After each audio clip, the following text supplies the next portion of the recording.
when you go to the IT organizations in the enterprise, though, what do you find? They can't go to their standard IT channels and order mobile coverage and capacity for their building. It just doesn't exist. It's not something you can order like you can order switch gear and servers and Wi-Fi gear.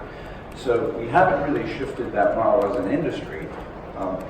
The other factor here is cost. The cost to deploy multiple operator solutions, unless you do have environments with shared RAN topologies, is still quite expensive. And you have multiple players, right? We deploy multi-operator data systems. Well, frankly, we'll see that market shift, I believe, and we're working hard in several aspects. So one is the software aspect.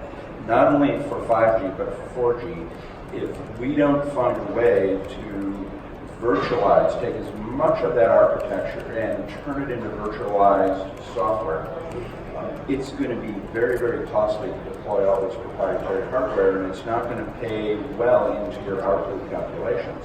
So, we put a lot of focus on taking not only our 4G architecture we have today, but our 5G infrastructure, A, make them work together so you have a smooth migration path, but B, virtualize as much of that in software so that it's very, very cost effective. Now, virtualizing software says it can be low cost because it's software, but yet developing software is an expensive endeavor.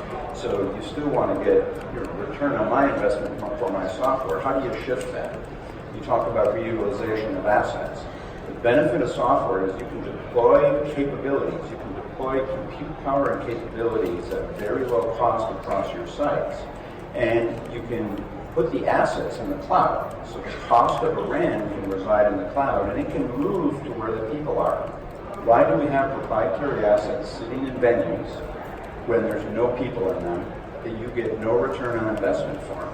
So building intelligence into the infrastructure that moves around across these enterprises, 4G or 5G, is going to be an important factor for how we evolve these networks. And we see this every day. We've deployed many stadiums now with fully virtualized RAN. We've taken 90% of the footprint out, 70 to 80% of the cost of heating, cooling, and power. It's a radical shift in cost structure. And that's a key factor, I think, in that transformation. Interesting, very interesting.